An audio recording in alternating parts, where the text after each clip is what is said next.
Welcome to Strip Cover Lit. I'm Adrian Fort. And I'm Dalton Gentry. And he's the macho one. And I'm the macho. I just crossed my legs like, yes, I am the macho one.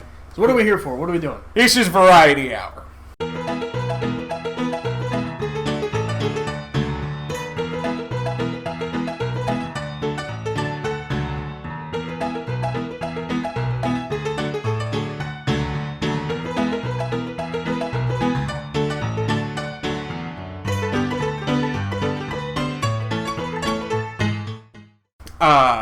What would you like to talk about?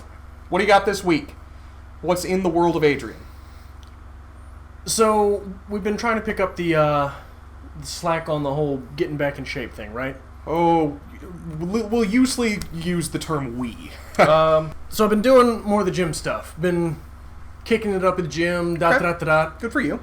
So what I'm on right now is I'm on this 5x5 plan. You know what I mean by that? Is that like 5 reps? Five sets of 5 reps. Yes.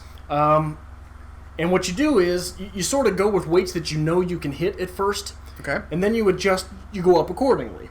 And what'll happen is you get to the point where you're doing a very heavy 5th set, and you start moving that bottom set up, because that last set, the weight is such that you can only do 5, right? Okay. And then I'll drop it back down. And I will max out with a certain weight value, right? Okay. Phil, I was feeling good about myself. I finally got to the point on bench press where my last set, I was doing 300 pounds. Okay. Whether I got the full 5 or not. But normally I get 3, 4, sometimes I'll hit that 5th rep. Okay. With 300 pounds, and then I'll drop it down to 225. And I will rep out with 225, go to failure. So I'm hitting about 300 with that last set, or hitting about 5 reps with 300 in that last set. And the 225, I'm hitting 15 to 17 normally. Okay. Now, the most I've ever done is I hit 21 with 225 one time. And I'm feeling pretty good about myself, right? Good for you. Like, 300 pounds again, I'm back over the threshold. Feeling like a doing young with man it. again. Yeah. And last time I go to the gym, I'm thinking, I'm feeling real good today, right? I wake up, I'm feeling spry. Maybe I'll kick up that bottom set a little bit more. So I do. Okay. And I get all these reps, and I get 15 with my set of 225, and feeling real good, right? So I come home, and I happen to open up the Facebook machine. And you know how Facebook will tell you, 3 years ago today, Yeah. your post was such and such. So 3 years ago, on that day, apparently I was taking steroids. And 3 years ago, on that very day, I had done 9 reps with 345. Bench 9 press? reps, yes. 9 reps bench press, 345 pounds. And I realized what a monster I used to be, and how sad my gym life has become since then. Because I am not hitting anywhere near what I used to be hitting. And just to make sure, I am not one to fib on those things. Yes. I'm just not. If I'm at a place that is not quite so impressive, I just don't talk about it, right? You don't fib, you just abstain. Yeah. Okay. Holy shit. I think we've had this conversation before. We were talking about getting in better shape and whatnot. I have no upper body strength whatsoever. Yeah. Bench press, can't do it. Really? Cannot do it. Now, like leg press and things like that, I can max out any fucking machine they put me on. Right. No problem. Right. All day, every day. Great leg strength. No upper body strength. Really? The concept of bench pressing 300 pounds is insane to me. For reps. Don't just say bench pressing 300. The concept of bench pressing 225 pounds for reps is insane to me. It's not all that abnormal. Bullshit. I'm not the biggest guy at the gym. Bullshit. I'm not. I'm far from the biggest guy at the gym. I guarantee we could go to your gym right now. I would say that I might be able to bench press half my weight. If that. Really? Yeah. I have no upper body strength whatsoever. What's your weight? 230. You're benching more than 115. I don't know, man. Can you do a push-up? Yeah, I can do a push-up. Then you're benching more than 115. Okay. Maybe I don't understand the concept, but I'm terrible at it. Okay. But holy shit. It's, and part of what I'm doing is I'm trying to do full body every day. So I'll do chest, back, and legs. I don't do a lot of arm work. Mm-hmm. So that's what I'm trying right now. And 5 sets of 5 with deadlift is excruciating. Okay. But that's where I'm at, and that's what I'm trying to do. I was put into a predicament at work where we have a lot of new people at work right now. I'm a supervisor. I always make it a point to introduce myself to the new people, try to help them out as best I can, because that is something at my place of work that you don't get a lot. But as the new people get to know me a little bit, I've had one tell me that, like, I first walked in, they were super fucking intimidated. Because I'm a bigger guy. I have my work voice on when I'm at work. Yeah. Deep voice. Like I said, I work. Give us a sample of your work voice. I'm not going to sample my Give voice. us a sample of your work voice. It's Come on. It's more projected, and I talk a lot deeper like this. Do you do the Southern twang thing that you said? Absolutely. When I'm on the radio at work, because it is law enforcement, I have a horrible Southern twang. But when I first went into... See, I'm not trying to do it.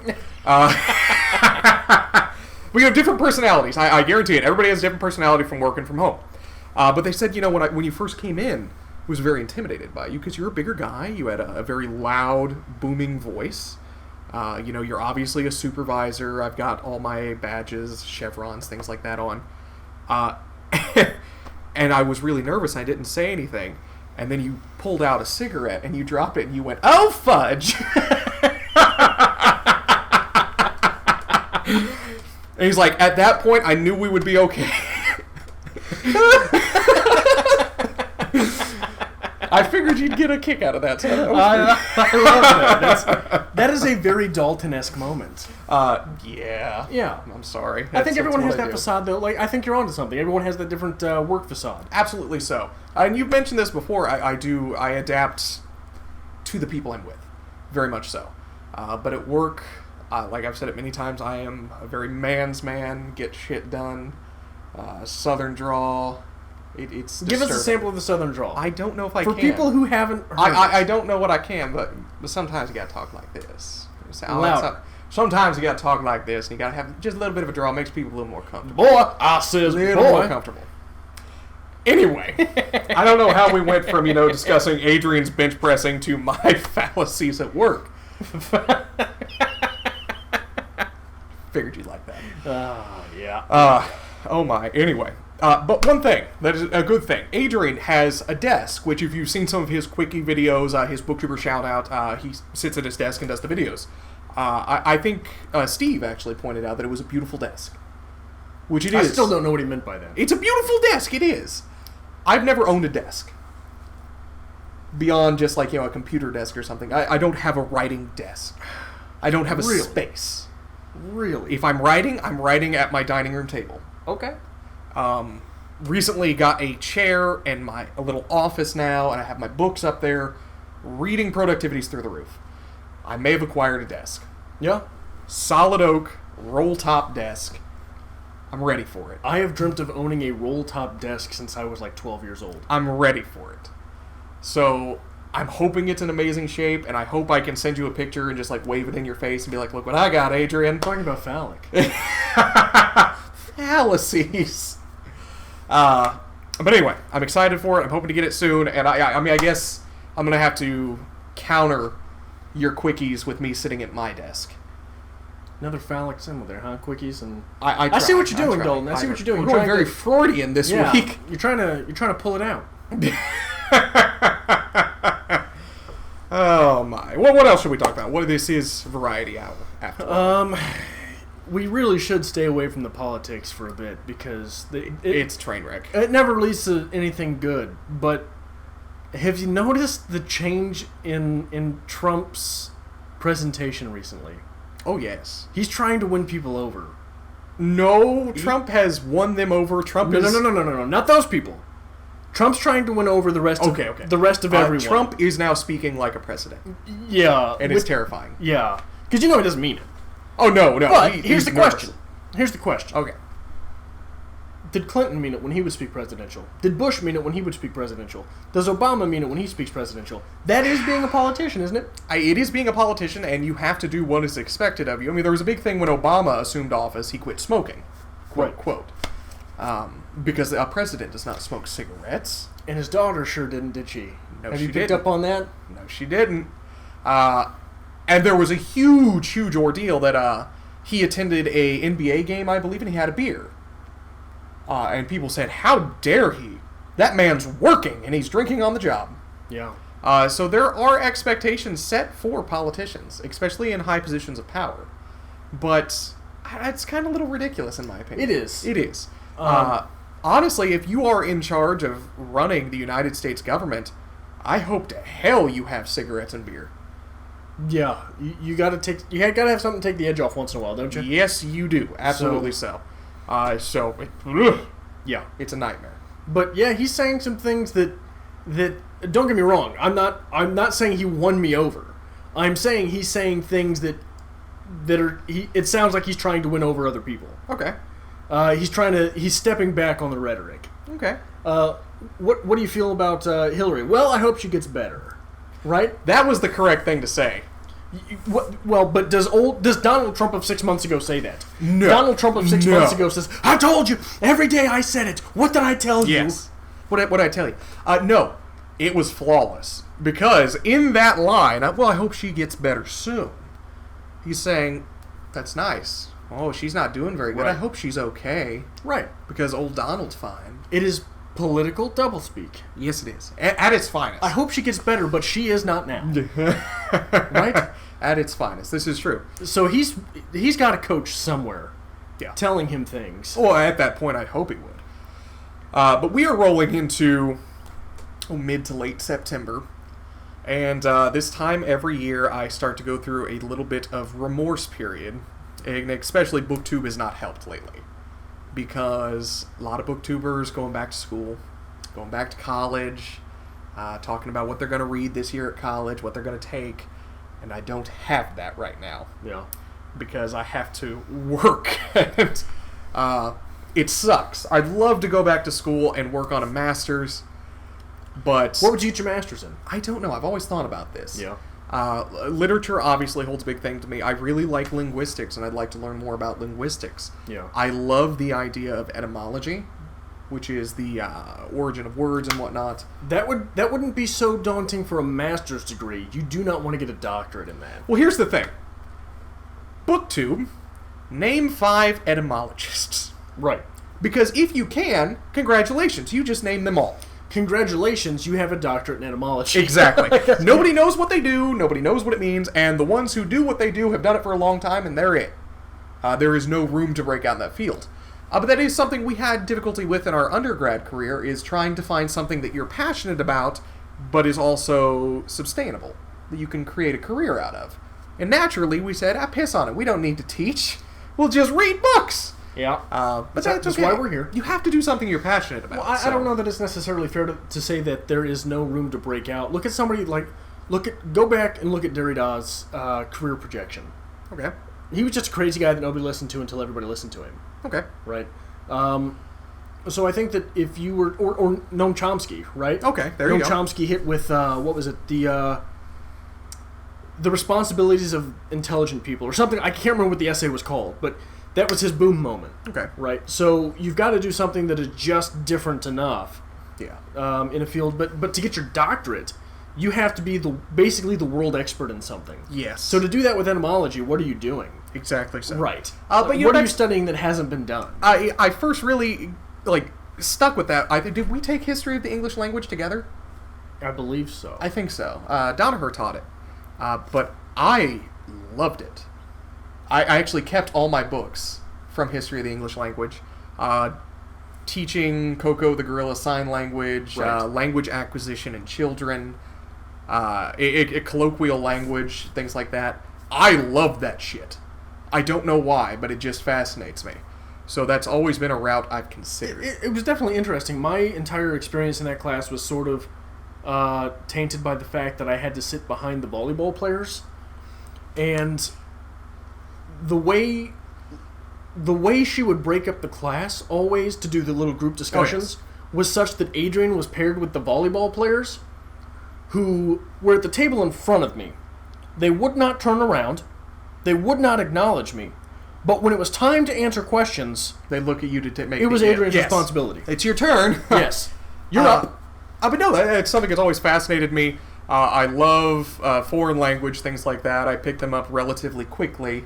But it's a skill you can't practice unless you're immersed in it 24/7. Right.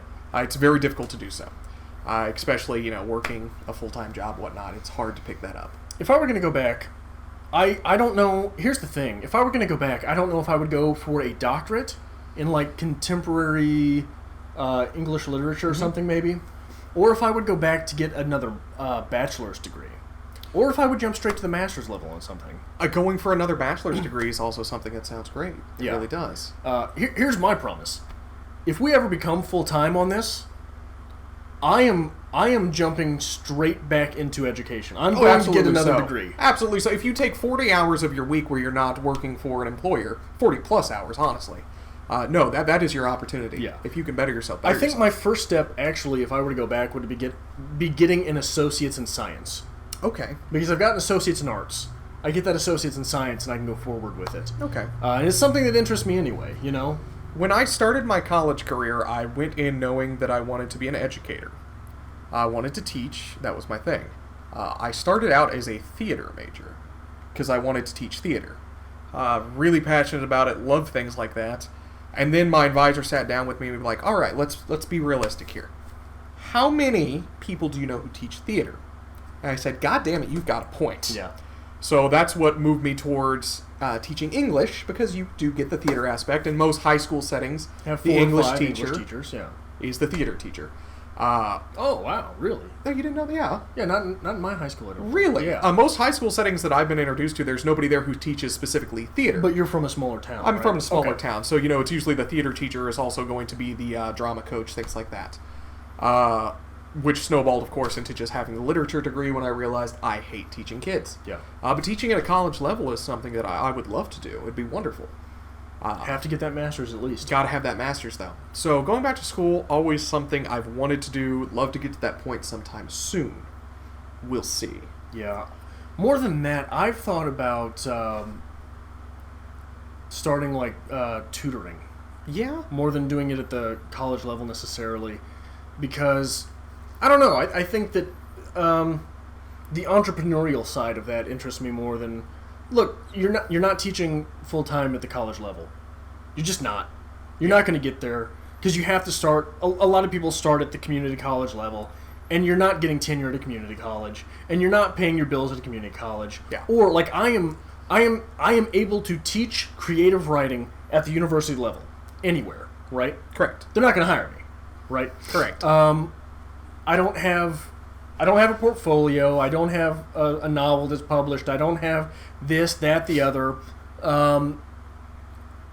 So, and even then, most of my professors, when I was in grad school, had other jobs. Oh, yeah. Teaching at the master's degree level, and he's coming from his 9 to 5. Yeah. And it's unfortunate it is that way. But yeah, it's true. If I don't go to work, I don't eat. Right. If I don't eat, I definitely don't teach. Right. And there's so many options. There's things that I'd love to do. I know they do the writers' retreats and whatnot, where it's usually you have to be accepted to go out for maybe a week, a month, or whatnot. But that's what you do. You focus on writing. You focus on immersing yourself in literature. Right. It would be a wonderful experience to have. But until you get to that self-sufficient state, or you're coming straight out of the college state where you do not own a home, you don't have a ton of bills except your student debt. Yeah. Which hits quickly. Which hits very quickly. My student loan payment is higher than my rent. That's insane. I was very fortunate in my scholarship and things like that, so I don't have a lot of student debt. Everything I amassed was from study abroad, because they wouldn't cover that. So, not a lot of debt, but I'm glad I did it. Yeah. So, indeed. What else would you like to talk about? I don't know. You got anything? I'm not quite sure. I just feel like I've been a pissy ball of hate for the last 2 or 3 weeks. Weeks. Months. I don't know, whatever you want to call it, but... Since I met you. Yeah, this is very much true. Very much true. Gaming channel, I haven't even looked at it. I have finally decided to get my gaming laptop up and running again. Knowledge Lost had the best idea ever of Adrian playing Sid Meier's Civilization and talking philosophy. Here's what I would do, though. If I were in that situation, first off, I'd have to relearn how to play Civilization. I haven't played it like one time. But I would be assuming a philosophical mindset going into the game. Like, here's Sid Meier's Civilization from a nihilist perspective. And playing the game super aggressive, you know? That's brilliant. I love it. Or the Utopian, you're trying to build a utopia, or trying to build this or that. Which I think would be interesting. I would lose very quickly, probably. Be eliminated, or however that works. I absolutely love the idea, and I think you should really pursue it. Well, once we get there, yeah. Absolutely. If anyone has any knowledge of, like, gaming computers, desktops, what to look at, some of the specs, the price ranges for those things, we might be looking to... We don't know what we're doing. What all of that means. Yeah. So if anyone has any knowledge of that and you could drop it in the comments, that would be awesome. Absolutely so. It's like when we started this YouTube channel, we had to sit down and there was a huge, huge learning experience of how to upload a video to YouTube. And I'm ashamed to admit it for myself because I've always said, I have a little bit of background in technology. You're our tech guy. Yeah, I'm the tech guy, and I'm like, I don't fucking know how to upload this. I'm just here for the looks. What man. the hell you... You're such a handsome boy. It's all right. Where does that come from every once in a while? I don't know. I don't know. Here's another thing that, if we're going back into the annals of Strip Cover Lit, when we very first started, we had, conversations about how is this going to work. Yes. And, Dalton made the point, basically what's going to happen is eventually we're going to morph into personalities. Like, we're going to become associated with you're the curmudgeon and you're the this and you're the that and you're the this. Which I was right. Yeah, sure, you son of a bitch. And one of the things that Dalton mentioned was when I get angry, I get this deep booming voice. I said, "What are you talking about?" And he said, "Yeah, I really project when I'll go on these rants." I was like, "No, I don't know where you got that idea." And I said, "Dalton, that's almost the exact opposite of what happened." Because at this point, I was still trying not to talk him out of doing this, which he signed on so quick. I wasn't prepared for that, so I still had the hard sell in my back pocket. And I was trying not to make fun of him. Sure as shit. First week we're taping, Dalton goes on some rant and he starts doing this. Again, I think that this is work Dalton again, because I do that at work. That's the thing. When I'm having to deal with someone who is... I don't know if it's a disciplinary issue or whatnot. The voice deepens. The projection comes forward because you want to be heard. Especially if you're dealing with somebody who is going to try to scream. Right. That's fine. Two ways to go about it. I will be louder than you because I can project. No problem. Theater major. Or I will be so quiet and just like this that you're going to shut the hell up to listen to me. Yeah. So... Screw you. I hate you so much. But that is true. You knew I was going to share that story eventually. I know. That is true. You have shared way more embarrassing stories about me on this channel. I haven't. That comes son of from a bitch. Stephen Colbert. That's Stephen Colbert's thing. When he left The Daily Show and was getting ready to do whatever late night he calls himself, Stephen Colbert, a lot of people were really concerned because Stephen Colbert is a character on The Daily Show. Right. The Stephen Colbert you get now is very similar, but it's not the Stephen Colbert you had from The Daily Show. And you envelop yourself into a bit of a character. If there is a point we're trying to make, Adrian's going to take the curmudgeon route, because that's what people like to see. But you also have to be willing to break that character as well, if necessary. And I think we do that, hopefully, every now and then. Once every couple months I have a decent point. Here's something interesting on that note. Like, talking about our personality on BookTube versus our personality in real life, etc. Erika from Perks of Books, super aggressive and malicious in real life, right? Like, you get on Twitter and she will shout you down. She's very, very coy on her channel, very Hello Kitty, if you will. Real jerk on social media. Real jerk on social media. We've always talked about this, what it would be like to get together at a booktube conference or something, or to meet other booktubers. I'm a very quiet person. I don't like people. I keep to myself. Until you put me into a social activity or alcohol is involved. And then I become this ball of energy that it's terrible. It's Can you imagine us on a booktube panel? What do you mean there's no cigars allowed? We'd ruin everything. It's delightful. But no, you have to have multiple personalities, if that makes sense. I'm okay with that. I'm going to advocate for civil. That is my argument right now. I think I'm more schizophrenic than multiple personality.